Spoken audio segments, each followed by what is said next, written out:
So at this point, we'd like to transition to have, I'd say, three volunteers just to come up here so the virtual attendees can see you and share your actual commitment statement. Who do we have that would like to share?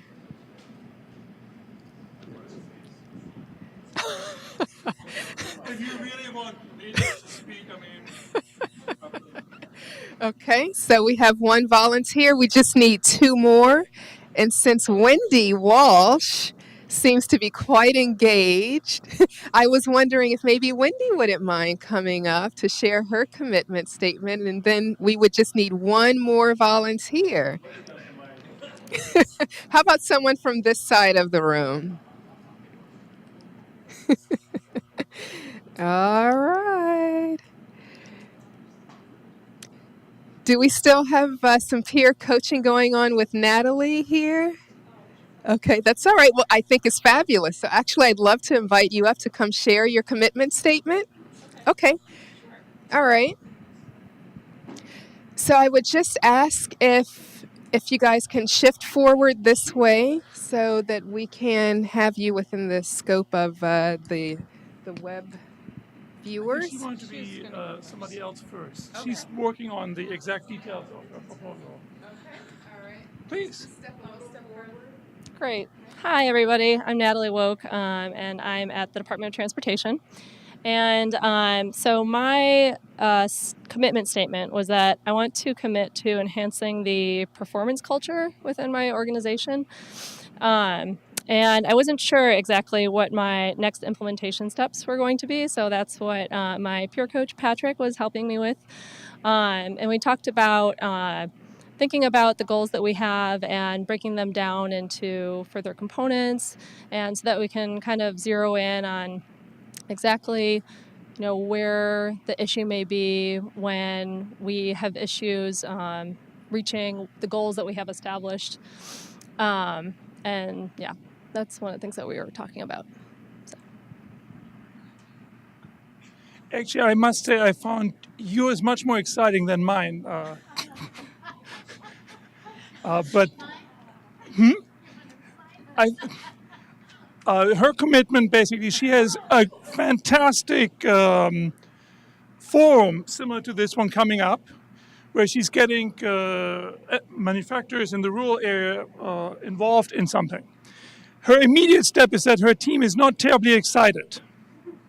And so we were talking about how to get people excited. And we kind of thought that it would be possible, since she can't, volunteer, that she goes back in her memory and kind of looks at what were these people in her team really excited in the past about, and kind of try to build on that for the future, particularly for this one project. And then make a similar list on the other side, where these are the things we kind of need to get done.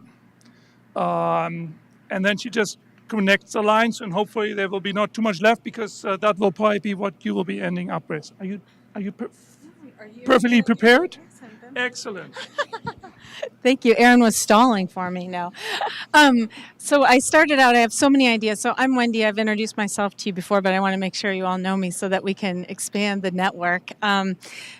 I have the best job, I think, in the world, and that I am the program manager for FEMA's Higher Ed and Executive Academy. So I get to work with some of the biggest and brightest leaders in our community, and I just feel very blessed for that. So I kept thinking, what are all the things that I could do in this role? And we've been looking to leverage a broader faculty pool across all the academic institutions in our nation and our globe. Oh, how could I start with that?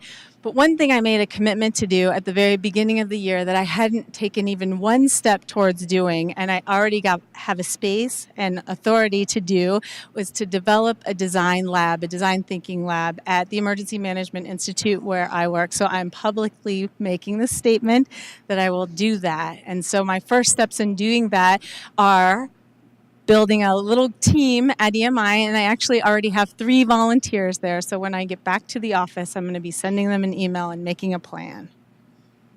Oh. Now you're up. No, I talked already. But you shared her idea. Yeah, but we work with data. We just make data more accessible. That's really all there is to it. And it's just turning a PDF into an HTML, so you can click on specific parts rather than dump people into like a 100,000 page document. Oh, I want that. It's not that complicated. Good. It's copy, paste, and link. Did we fulfill our commitment to this form? Thank you. Give them a hand. All right. So now you get to stretch your legs again. What we're going to do, just to rev up energy, but also to share some of the commitments, is if you can come up with your Post-it and actually just post it on the Fedpreneur commitment board with the lovely Erica here, so that we can actually browse the full scope and breadth of ideas that we have representing the federal government across the agency boundaries that you guys all represent. So feel free to stay up and take a look and even read some of them. We'll take about 2 minutes to do this before transitioning into the summit summary. And so now, if I can have a slide advancement. All right, great.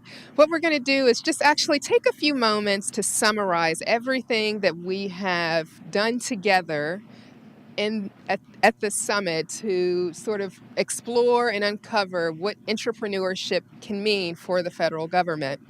And one of the first things that I would like to actually talk about and highlight is the visual graphic recording that was done in the room. You can see we have 3 lovely examples here that were all done by Stephanie Brown, who is a staff member of the PIC. And online, we have actually, for those of you that recall, we have a virtual attendance here. Erin Gordon from NASA has been doing the digital recording.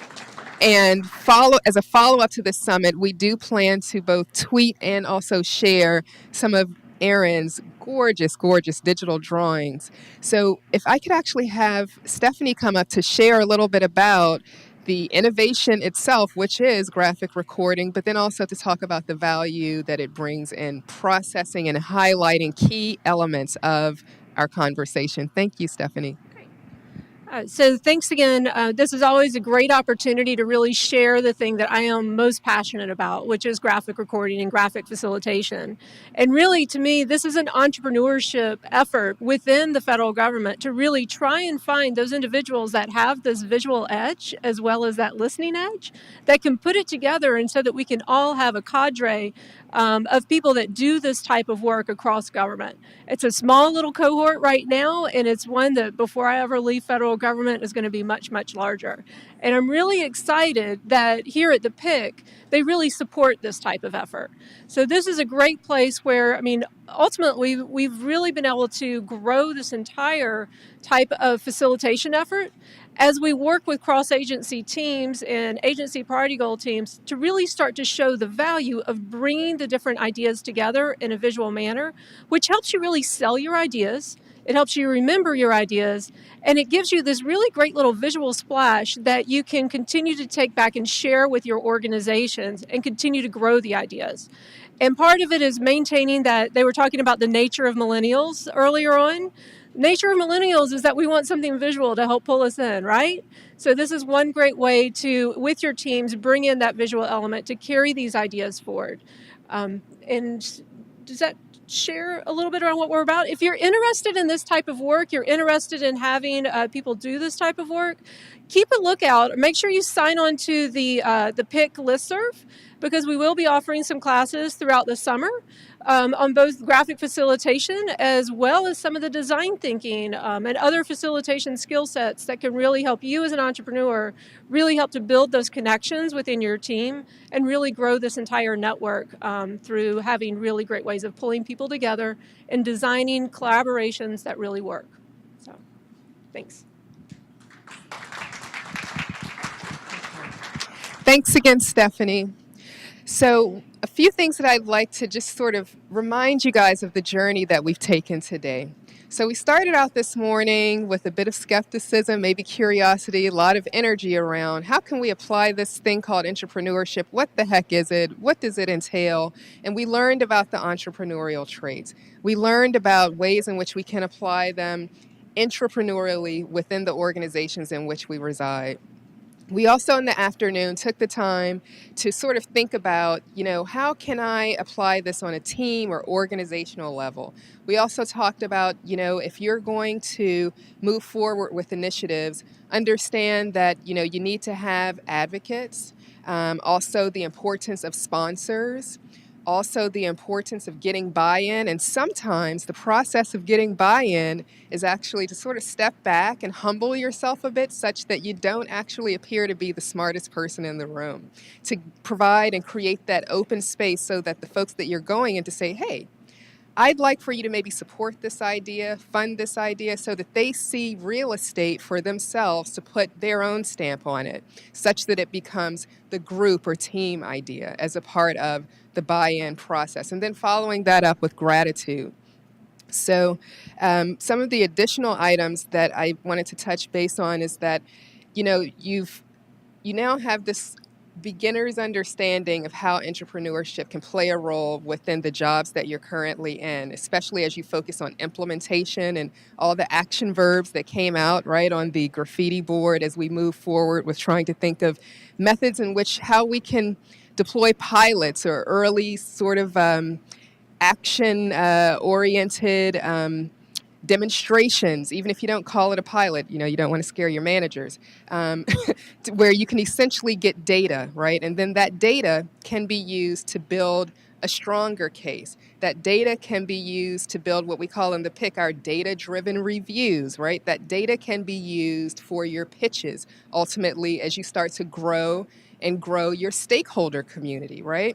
So it can also be used, as Peter talks about the return on investment, it can give you early ideas of what the return is for damn near no investment, right? Because, hey, you've done it under the radar. So pulling together all of those ideas are things that I'd like for you guys to reflect on this evening, but then also as you go into work tomorrow about how you can really seek to revolutionize what implementation means to you.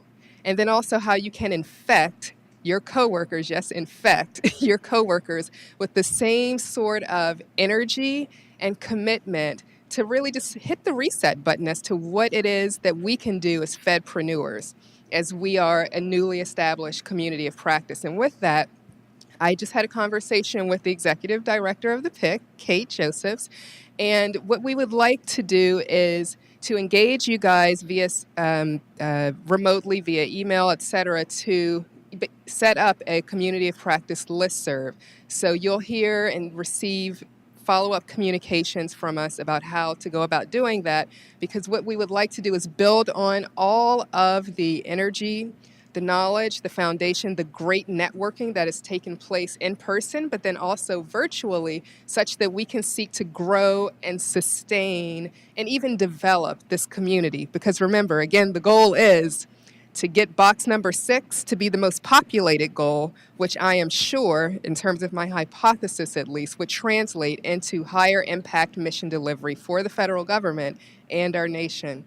So before I transition to Kate with closing remarks, I have a lot of thanks that I'd like to give to many, many, many people who are in the room and many who are no longer in the room. So first and foremost, I'd like to thank all of the PIC staff, especially Kate Josephs, for being so supportive of this effort, and Bethany for just being such a visionary as well regarding this concept. Boris and Erica and many, many other PIC staff members that helped out as activity assistants earlier in the day when we were in our small groups.